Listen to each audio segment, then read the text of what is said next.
Hi there, welcome. My name is Joel Bennett. I'm the Director of HR here at Beaver.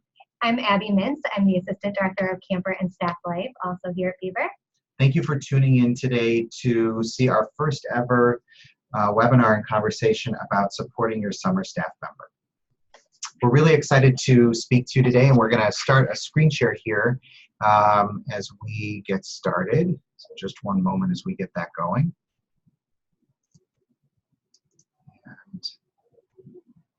Perfect.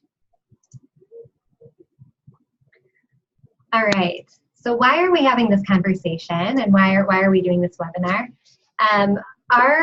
We take so much pride in the partnership and the relationship that we at camp have had with you as parents over the years that we've really been working together. We like to think as partners in raising your former camper and now your staff member.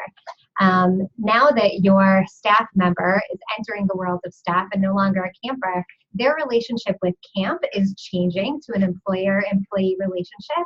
Subsequently, our partnership is going to change a little bit too. What stays the same is that we're all continuing to work together to support and nurture the growth of your staff member. But what their needs are and their training ground in a relationship with us as an employer now is a little bit different than it was before. So we just want to take some time talking through those places where we think our role may start to look a little bit different with each other. For some staff members too, we may call out that if they're under 18 or over 18, that also may be a differentiator in terms of how we handle some things pertaining to communication or confidentiality. So we'll make sure to cover all of that in our time together. So you've been working with us for years and years as your child has grown up. Many of our kids, learned how to make their beds at camp, made some of our first friends. We've traveled around the country for bar and bat mitzvahs, and now things are a little bit different. At the end of the summer, staff get paid. But that also means that your child is an employee. And so they're signing a contract and they're entering into an employment relationship with us, specifically to be a camp counselor. And the focuses of being a counselor at Beaver are really keeping the community safe, providing excellence in child care, coaching a specialty area, and creating positive connections with campers. I mean, these are the kinds of staff that you've benefited from over the past many years as our kids have grown up, and now it's an opportunity for them to be able to give back to the community.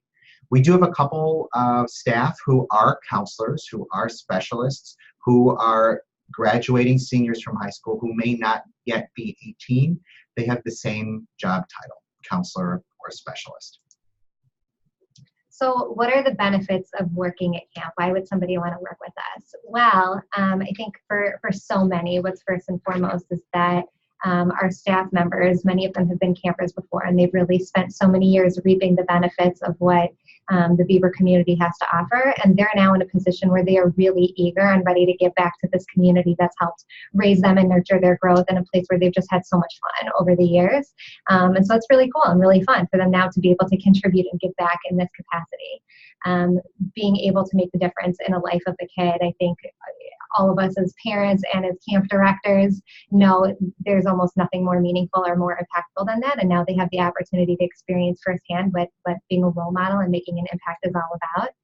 And we talk about transferable 21st century life skills here on this slide, and I want to nod to that I actually sit on an advisory council of a number of other directors and assistant directors from other camps. And for the last several years, we've been working with a group called Super Qualified to build out a curriculum that is based on what we know are the most relevant skills that people of our first year staff members' ages need to be employable in the workforce, whether it's because they want to pursue a career in education or in law or doing some sort of communication or social media.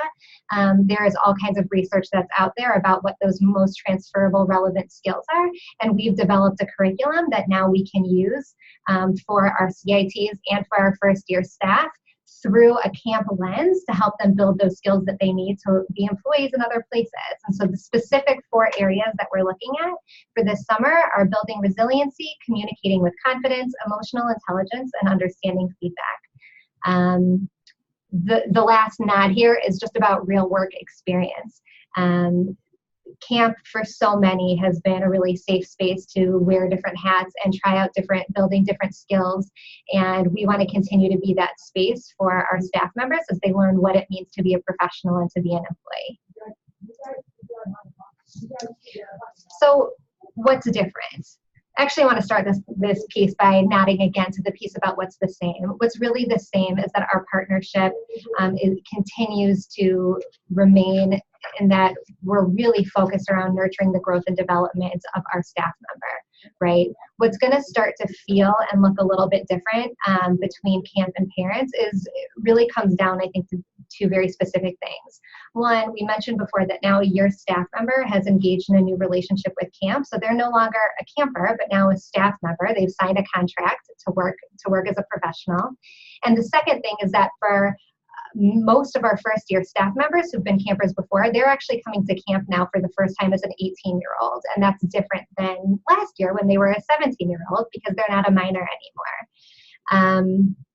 And so again, the reason why we want to call this out and have these really set expectations now around what's going to look and feel different is because now, before the summer begins, all of us have the unique opportunity to capitalize on this time and start having conversations now with our staff members. And we really ask and encourage that you do the same, just as we have been over the recent few months, to start talking about these places where things are going to start feeling a little bit different for them and maybe for you as a parent too, so that to any extent we can all come up with a plan that feels really good for everybody. Communicating with camp when and why, we're actually going to talk about a number of examples as we continue to go through this. One kind of most relevant one that I'll just call out is there might be any number of reasons why your staff member might call you over the summer. It could be because they are having a really good time and they want you to know. It could be because they can't find their health insurance card. It could be because they ran out of money and they're about to go on their day off and they need some cash and don't know what to do. There could be any number of reasons why Sure. They might call you, right? And so what we want you to know is that in terms of communicating with camp, certainly in case of emergency, and we'll talk again about what that looks like and when, we are always here and want you to know that you should always give us a call. In terms of reasons why you may have called camp directly in the past before, whether it's concern about the experience that they're having or a need for your camper, what we actually want to really ask that you do is continue to help encourage them to self-advocate, knowing that if you call us directly around something that's non-emergent, you may not get a call back or may not get a call back as a top priority from us. It's not because we don't love you and adore you. We still do very much so. It's because, again, as an employee-employer relationship that we now have with your staff member, we really need to encourage them to self-advocate in ways that they haven't had to before as a camper. So it's a little bit of a theme. We'll talk about more specifics and relevant circumstances as we continue to go through this. So as Abby said, this is really a conversation about resiliency and self-reliance. So your staff member has already received a contract that they've signed in return for the summer. They've also received through CampMinder, using their own individual login as a staff member, their staff forms, their travel form, their medical form, their health insurance cards. All of these kinds of things are now a staff member's responsibility as an employee to complete. So these are things that we are expecting them to fill out and return, and we'll keep a lookout for those items from them. So if you have questions about what are the dates, for example, that my child needs to be at camp, they know the answers to these questions, right?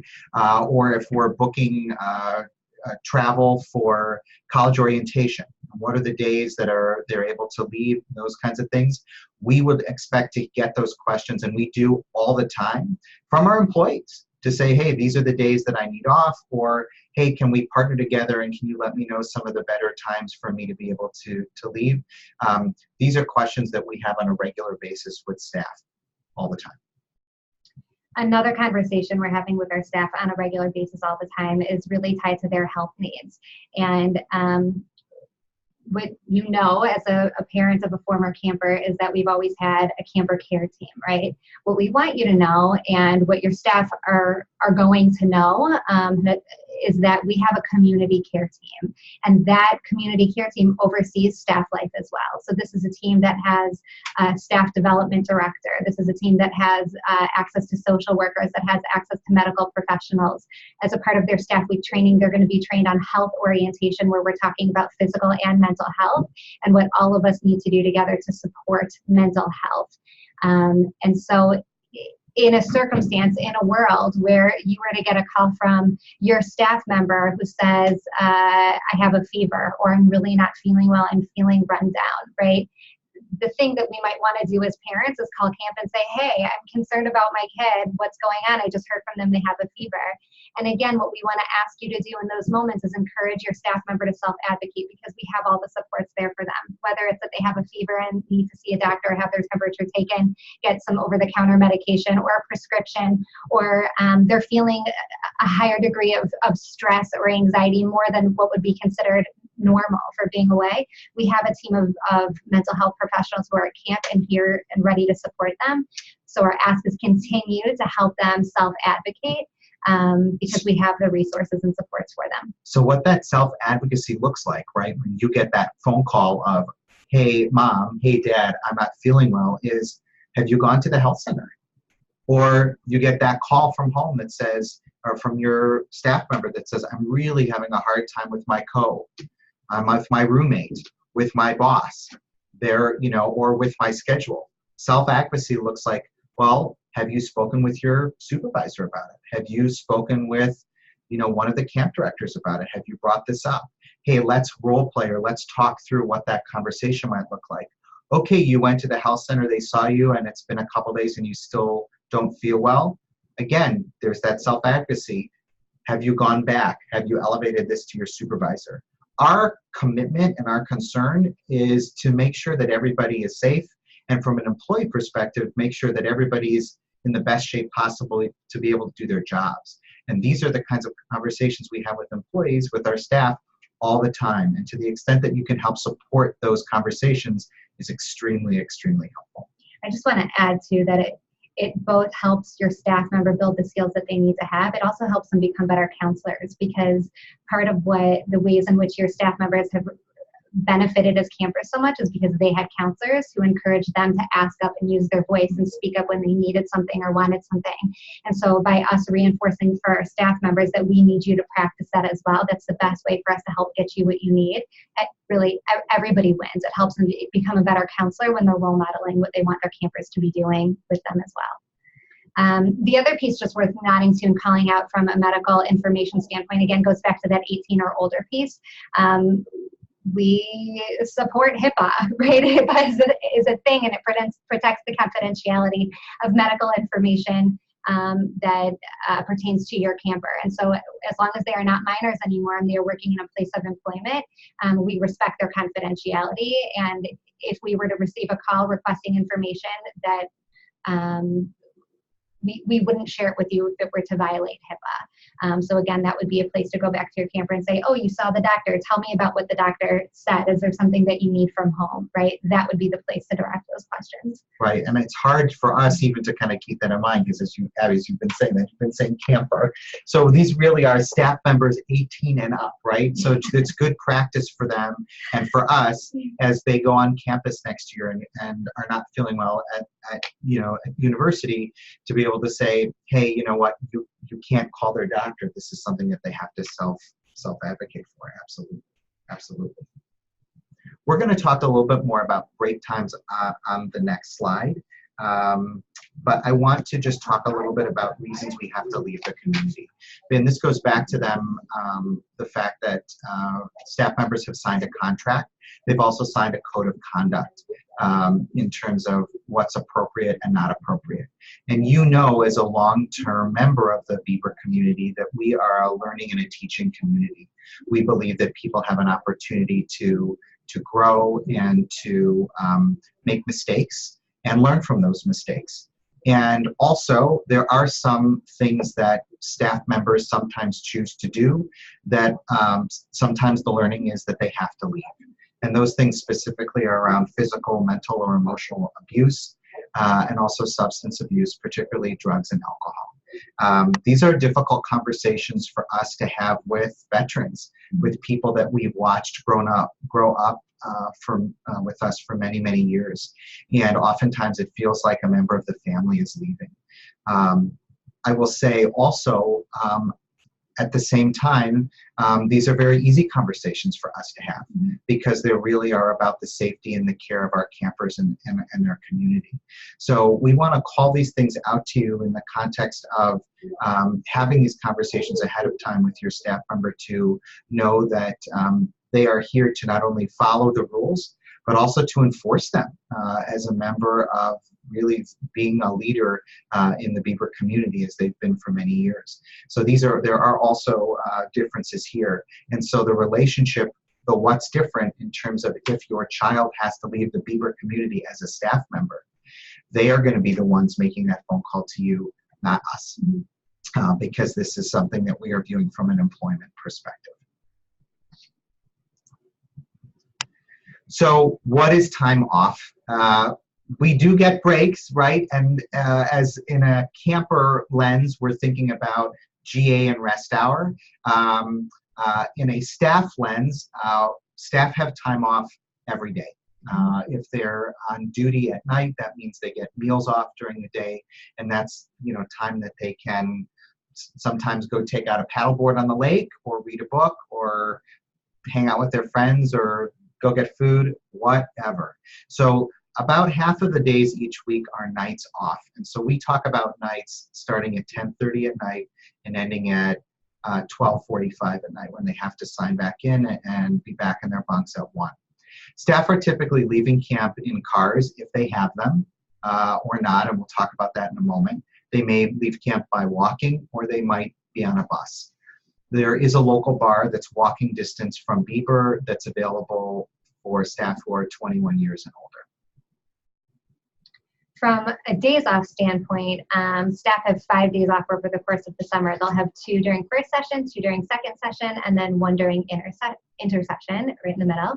And these are also pre-scheduled at an earlier time. So they'll be able to put in requests for when they want to take their time off. And then we play the big puzzle game of making sure that there's appropriate coverage for everybody at camp and do our very best to give first choices to everybody in terms of their time off. These days off are 24-hour periods of time. So it's 6 p.m. to 6 p.m. the next day. And in terms of how staff get around and what actually happens in practice too is on some occasions we will provide them with transportation to a city, Chicago, Madison, Milwaukee, somewhere close by. And sometimes they'll get in cars with their friends who have cars up at camp already because maybe they live in the Chicagoland area and drove up to camp and are keeping their car there for the summer. Staff members themselves are responsible for finding what their transportation is going to be if in fact they're leaving camp, and who they're going to be staying with. Sometimes this means that because they've made so many really great friends over the course of the summer and there's this awesome group of people who are going away for the day together, they might be in a group of 10, 20, 30 people that's making a choice to go to Chicago together to spend the day off. And so now is really the time for all of us to start having the conversations with your staff member. We'll certainly be having it during staff week, and now while they're home with you and you're planning out their summer together, is really the time to be having conversation about what's that going to look like when you have a day off. Do you have a car? And what are your family's rules about other people driving that car? What are your family's rules about anybody sitting in the car if there's not enough seatbelts for everybody? Right now is really the time to be game planning all of that out. What does their day off look like when they choose to go into Milwaukee and everybody seems to find this hostel that they want to stay at, and everyone's trying to cut down on their expenses, and so they want to put 10 people in a room, right? These are some real life scenarios of things that come up. And so what expectations do you want to set with your staff member about how they're going to use that time in a way that is really fun and recharging and healthy and smart? And safe. And I think that that's one of the things that we want to call out. We care deeply, and we are one of the buzzwords that we use in the office as we work to plan for the summer is intentionality, right? That on camp, these experiences, even their on camp time off, we do staff recs and fun things for them to do at night, are very intentional. But we aren't and can't be responsible that staff for decisions that staff make, even if they're minors, the decisions that they make on their time off outside of our care. So as Abby's speaking about, those decisions about getting into a car with people, getting into a hotel room with 10 or 15 people but only 2 beds. What are your families or what are your child's values and behaviors and practices around underage drinking? It's illegal.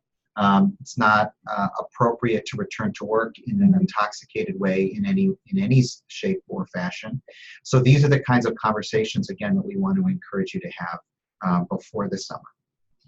The other cool thing to know about days off, nights off, breaks that they have during the day is that our expectation is that those are the moments when they do have their phone and not any other time during the day, right? Because at the other times during the day, they really need to be focused on their camper and on their campers and on having fun and being in the screen-free environment and really focused on their kids' experience, not what might be pulling their attention away on their phone. And so as you think again about just kind of daily communication with your staff member, please note that they've got, that those couple of hours during the day, during their designated free time, and then they have these nights off and days off. But it shouldn't be expected that they are really carrying around their phones with them during the day. They're otherwise asked to keep them away, not with them as they're running programming for campers. Right. And one of the things that we want to make sure, and we'll call this out now and again at the end, is if you have questions about any of these things, clearly ask your staff member. They're getting their own newsletters and have been over the course of the past several months, but please don't hesitate to reach out to us for any additional clarification. How employees are paid, and this is an area we get a lot of questions about from parents, particularly around tax time, but also at the end of the year. For many of our staff, this is their first job, let alone first opportunity really in an enclosed living situation and also supervising other people. So staff are paid according to their experience, the number of years they've been on staff, their job, and their position. Salary advances are available throughout the summer, and so we do know that some of our staff have ongoing expenses, so they can borrow against their paycheck throughout the summer before days off or the state fair, as an example. There's another area where things are different before they got some money to be able to go buy some pie at the Elegant Farmer, and now it's their money, right? And so they have an opportunity to get a salary advance. We've sent the hiring paperwork to them electronically prior to the summer. They've already received it. So the W-4 form, the I-9 form for taxes and employment verification is their responsibility to complete. And we've also asked them to ask you or another trusted person in their life for advice on how to complete that paperwork in a way that you feel is appropriate for your family or based on the advice of your accountant. Similarly, we're sending their W-2 at the end of the year to them, to the address that they've provided, and those will also likely go out electronically in January. So some things to look out. Some things to look out for. Domestic staff can be paid by paper check, which is a whole nother conversation that they actually do need to open the envelope and take a look and see what's inside it and deposit it. But we also can pay via direct deposit as well. So these are other things that we've called out already to staff that you may want to reinforce at home. So here we are. The big themes, hopefully, that you've heard from us is really to help your staff member to advocate for themselves over the course of their summer and their continued experience at Beeper. It's not always going to be easy. There are bumps in the road. There are going to be missteps. There are going to be conversations. This is what it's like to learn. And this is what it's like also to learn in a place that's safe, that's caring and loving and supportive. And so these things are also in balance to the job side of the equation, and that is our role as camp directors, is to balance those two needs. keep in mind that, again, they're making independent choices on their time away from camp. And so I think the ding, ding, ding, the highlight piece here is have the conversations now. Let's use time while it's an advantage to us to be able to have these conversations about being intentional and making a plan about what they want to do during their free time this summer. And supporting from a distance. You are their only mom and dad and two of the most important people to them. Continue to be a support to them. And again, like Joel said, it might, some conversations are easier and harder than others, right? Continue doing what you've done all these years in terms of being the excellent parents that you are who really support them, and know that you've got partners in us still, even now that they're staff members. We've appreciated your partnership over all these years. Let's continue to keep it really strong. And again, like Joel said, if you have any questions, again, or need any clarification about where our partnership may start to look or feel a little bit different, either to us as camp directors and parents or to your staff member, please give us a call. We'd be happy to continue that conversation with you. Thank you so much, and have a great summer. Thank you. Take care.